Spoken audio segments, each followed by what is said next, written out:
speaker for the next discussion to come up stage. And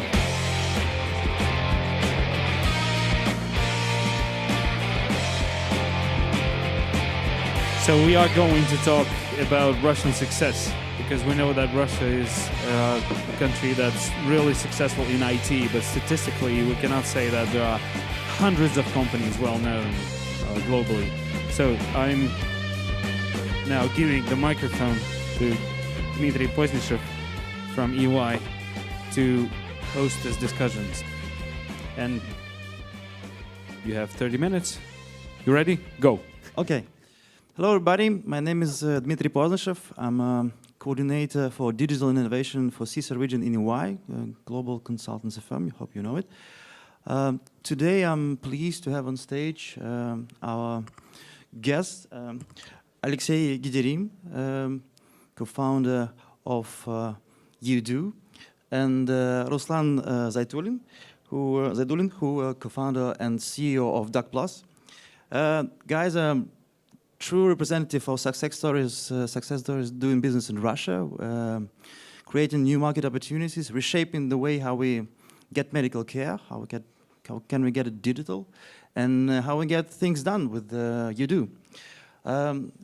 We had a quick discussion before this session in order how to structure a dialogue here, and we decided that it's the best way to hear your questions rather than kind of create our own. So we start a little bit, and then we're ready to accept all the questions you have. So please consider this opportunity to ask guys how to be really successful here, how to get money here, etc. So I would like to ask guys just to quickly, very quickly, what you do and who you are.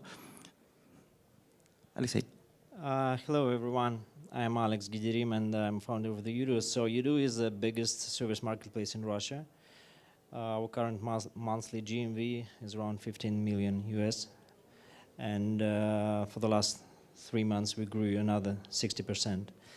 So yeah, we had the discussion previously, and I think the best way we can structure our dialogue here is to hear what you guys are willing to know from our experience. Because we can talk hours and hours about our business, but probably you have some questions, some hesitations that we can solve right now. So probably don't hesitate to ask us right now about our experience, about our companies, about our vision. And maybe during that session, we will know more about the problem of the market, and you will know more about our experience. Okay, so hello everyone. My name is Ruslan Zajdullin. I'm the founder of Gotech.vc. Gotech.vc is one of the leading digital health companies in Russia. We basically build a digital clinic where you can get medical consultation online, at home, or book a visit to a clinic, talk with our AI-based chatbot, etc., etc. We fundraised approximately $20 million in 3 years, and we are now starting to expand our services and tech outside of Russia. So that's probably it for the introduction. Yeah, thank you very much. I'll start with the questions. As a moderator, I have this privilege. So first, now you, as far as I understand, you probably focus on the Russian market at the moment. What do you think? Is it truly possible to continue to be so successful as you are right now, staying only in the Russian market, kind of creating the China story here? What do you think, Alexey? Well, first of all, we're an IT company, and the core of our business is the technology. And so we can use this technology in Russia and in other countries. But what we mentioned for the last 6 years,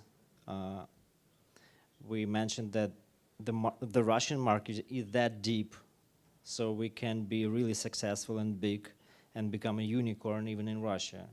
But being an IT company, of course, we have ambitions to become global. And to be honest, for the last 3 years, we have been thinking to roll out of the country every year, and we always stopped us because we understood that we tripled only in Russia for the last years. So why we need to allocate our resources on other countries?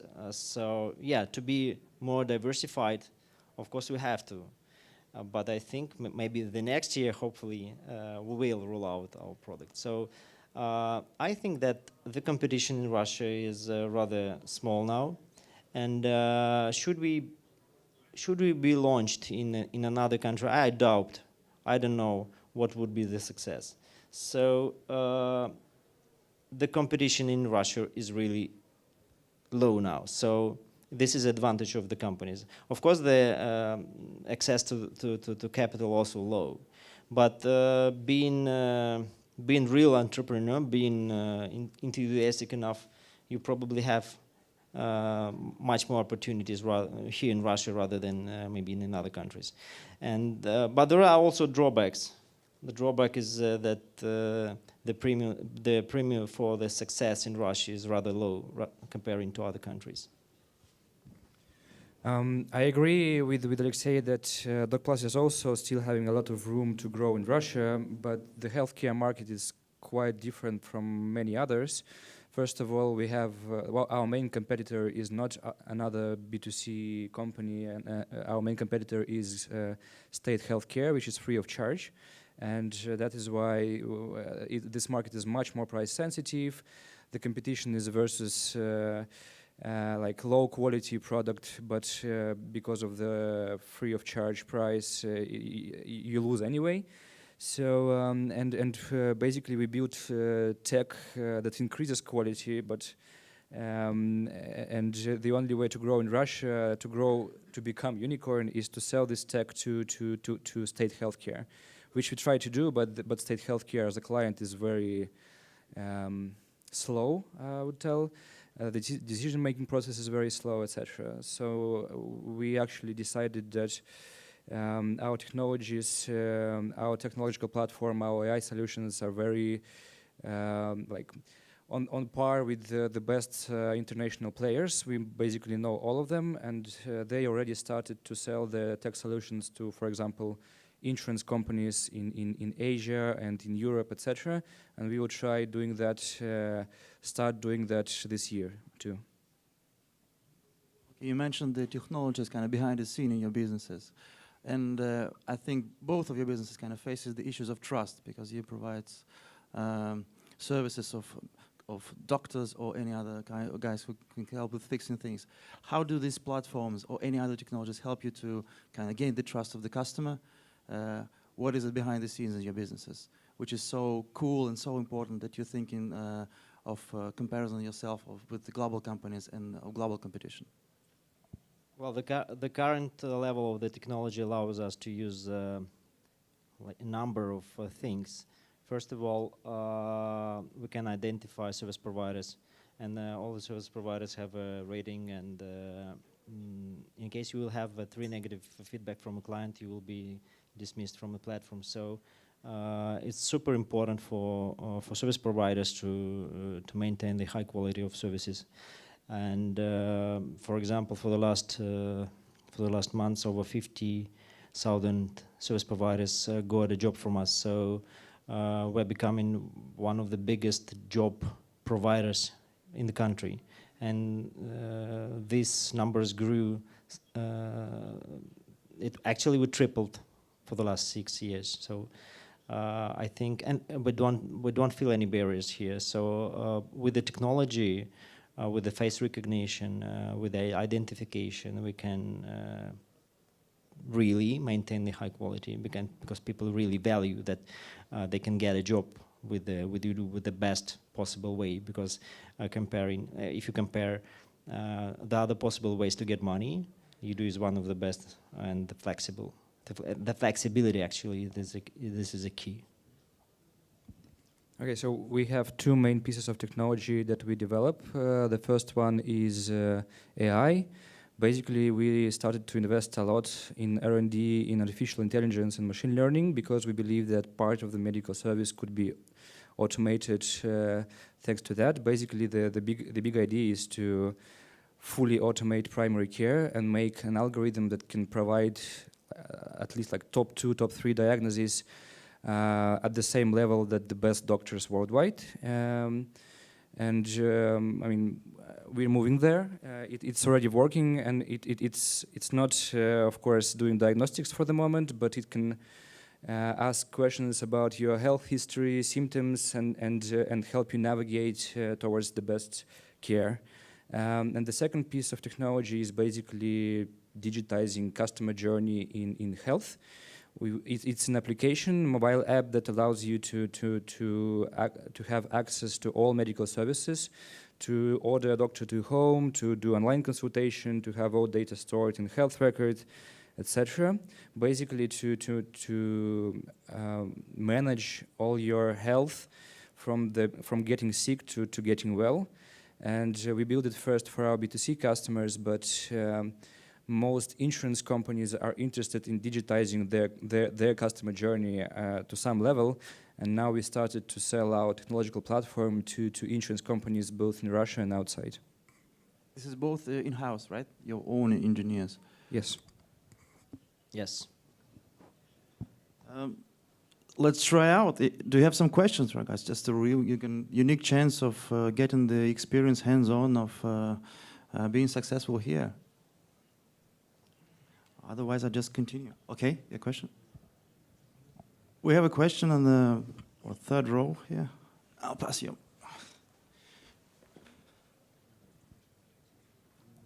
Thanks. Hello. My question is about the investments. At which stage you understood that you need the investment, and how you came up with this idea, or was it just initial data information that you need the investment to start, or you didn't bring investment inside the company after you already made some operations, or what was your start with investments? Well, in the beginning, I invested quite a lot on my own. So I invested over 2 million of my own cash into the company, and I also maintained another round. So, well, at that point, I already was an investor by my own in other companies. So this was not only the company I have founded; it was also an investment project for me. So, but my experience shows me that I wanted to get into the skin of the startupper in the beginning, and I pitched myself. And it was really funny when on a pitch session on the other side was some VCs or whatever, and that was managers of the VC companies. And I knew at that time that I already had more cash in my pocket, in my bank account than they. And it was funny because I had to be in that skin, because I really wanted to feel what startup really feels. It was super important for me. So I get this experience in the beginning, and I know, guys, this is tough. And I know that the VC wants to, actually it's a slang, to bust your balls sitting in front of you. And don't let it. So my personal experience differs from other. So I can share it, but I think it's not the regular one. Yeah, so we are a classic Western style venture company. So we moved through all standard stages of investment.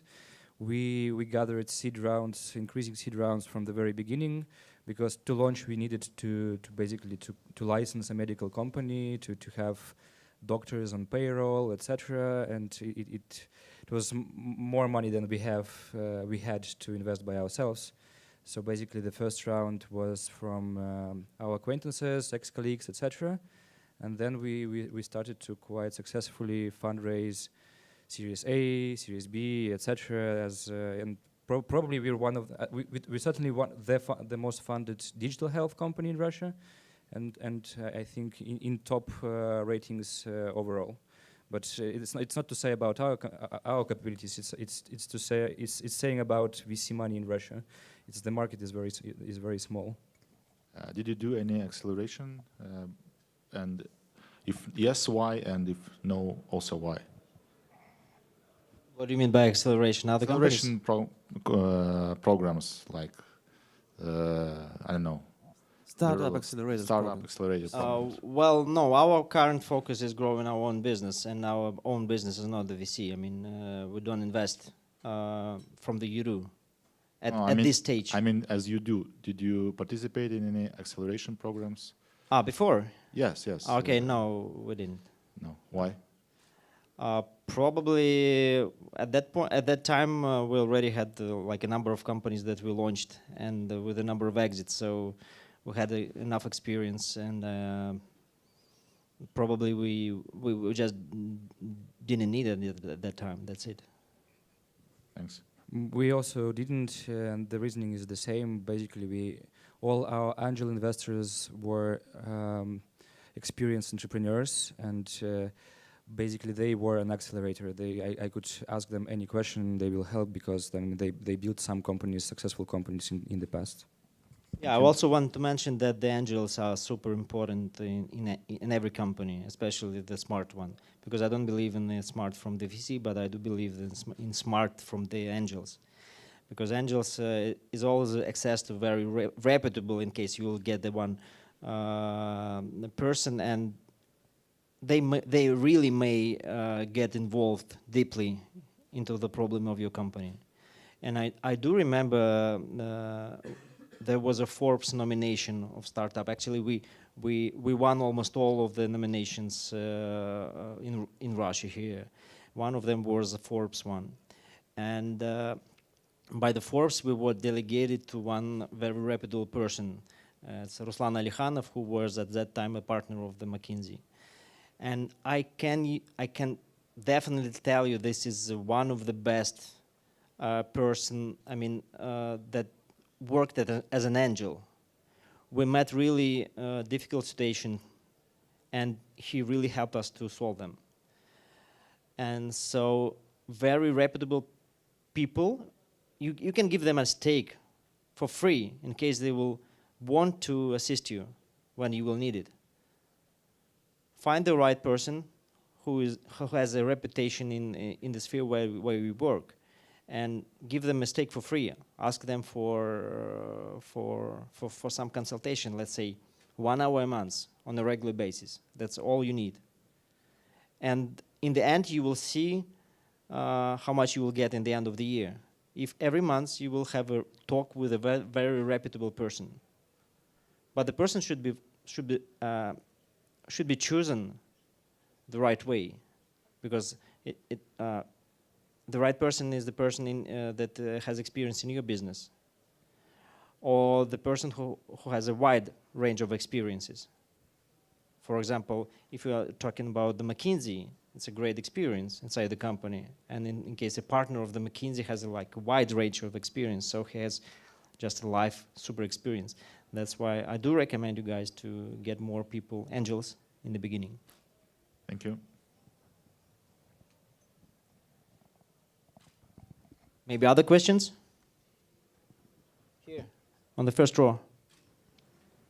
Hi guys, thanks for the presentation, and actually thanks for the answers. And the question is, you are not a startups anymore, right? So you're more enterprise right now, and how you define what services you will develop by your own team, by your own development team, or what services you are buying from the partners, from the utilities that you need for the operational or for some other parts of the company. Thanks. Well, in the beginning, we have been developing everything by our own, and probably that was a mistake. Because there are a number of mature companies having really good products on the market, and you don't need to make your own analytic dashboard. There are good examples on the market. It's better pay for them because they're experienced in that sphere. So now we try to have less development on our own and get a turnkey solution for different IT solutions. But they should work in the beginning. You don't need to spend your time developing. You need it on the scratch right now. So of course the core IT is made by our own, but we have a huge number of different other solutions that help us to grow the core product. Basically, the approach is the same. If you have a solution available on the market which quality is good enough for you, use it. Don't develop it yourself. But on the other hand, our experience with if talk about not ready solutions but to use outsource, for example, our experience is very bad. Basically, everything that our own IT team does is faster and higher quality than probably at least a dozen of outsourcing companies and development companies that we used. So, but it's more it's harder to build the internal team. So, allocate it really choose where to allocate the resources. Yes. Thanks. My question was because my company is in negotiations with both of you guys, with both your companies, and I wanted to understand your state of mind, how you're thinking about this. So, thanks. Yeah. What's your company? UseDesk. We are doing a solution for help desk solution for the customer support. Another thing I wanted to share one of the experience. We have different offices in Moscow and in other. And yes, our experience also shows that the productivity of the team in-house in the core office is much higher than in other offices. Even I'm not even comparing with the outsourcing companies, because the drive that you can feel in the office completely differs. The values differs. So only the founders and the core team, the high-level team, can share these values and this experience and this energy. Is super important.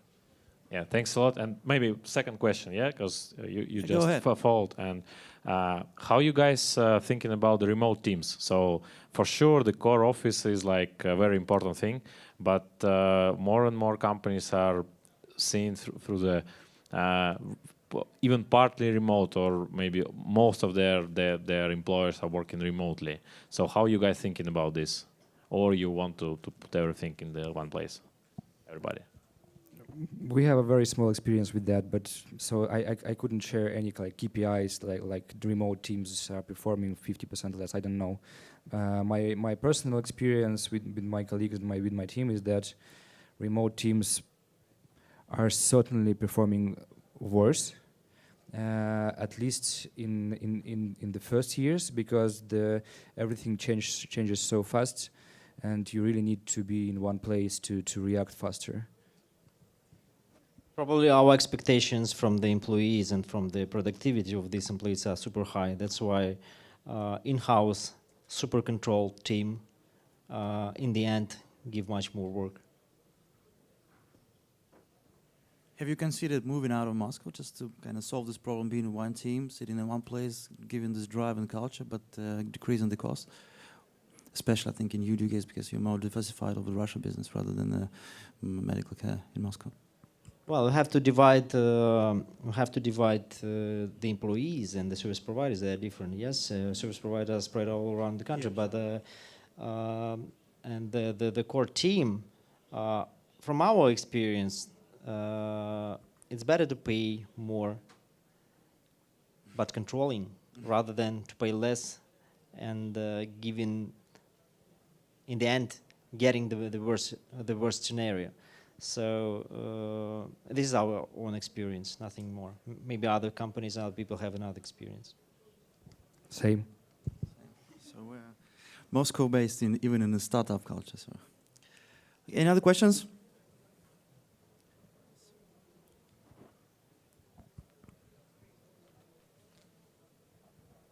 My question is about machine learning and artificial intelligence.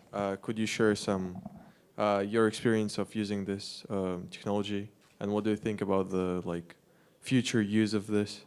Also, I heard that a lot of people who is really good at math is going to US from Russia, and how do you see this? What potential do you see in this technology and integration into real business? Well, we widely use AI already in the big data, so and we see how it works in numbers, and well, we really widely use it. I mean, it's probably one of the core things in the business, because we're collecting lots of data, and we want to know more, even more, and we want to have a prognosis of everything in the future. And even when you create a task now, before it was a classified, a big classifier, and well, now we have just a search bar, that's it. And the search bar knows more about what you are looking for in numbers rather than you. So we know already in the beginning when you start typing what you are really looking for. And this works like wow. And I think in the end it will go to voice. Everything will go to voice. You will need no need for any kind of interface. So the only interface would be the voice. It's my approach of the future. It's my vision of the future. I mean, we also use it widely. Just a couple examples. Basically, the entire scheduling and routing of all our services and doctors is based on our AI algorithm. It's used in our chatbot that asks for your symptoms and health history, and it helps you navigate to medical services. We do medical NLP. We do speech recognition for doctors, so they could input medical data into health records through their voice. We do some automation of medical quality control, etc., etc. Basically, the view is that in healthcare, AI will help to drastically increase the average quality of services while drastically decreasing costs. Algorithms will be more precise and better and faster than doctors soon. And yeah, I also wanted to mention that and to add to my vision is that now choosing the service providers, I haven't any kind of problem in the services niche. I mean, in case you need a plumber, our AI will know what kind of plumber you will need, and by the voice, you will just declare the problem. What is your problem? For example, I need a plumber, or I have a problem with my toilet, and we will know more about your future choice. We will just send you the right person, right to you exactly, not to other person. I mean, this is the future. So the process of getting things done in the future will be much simpler. Like the taxi, because the taxi is like 1 to 3 minutes you'll get a car. What we are forwarding to, what we are going to, is to have the same solution in almost every service niche. Okay, thank you very much. On this positive note that everything will be done quick and easy way, I would like to help our guests Alexey and Ruslan for being so honest and sharing their view on the future and the current businesses, and actually for doing our life easier on every day. I would like to thank audience for asking the question, and pass the word to the next speakers. Thank you, Dmitry. Thank you. Thank you, gentlemen.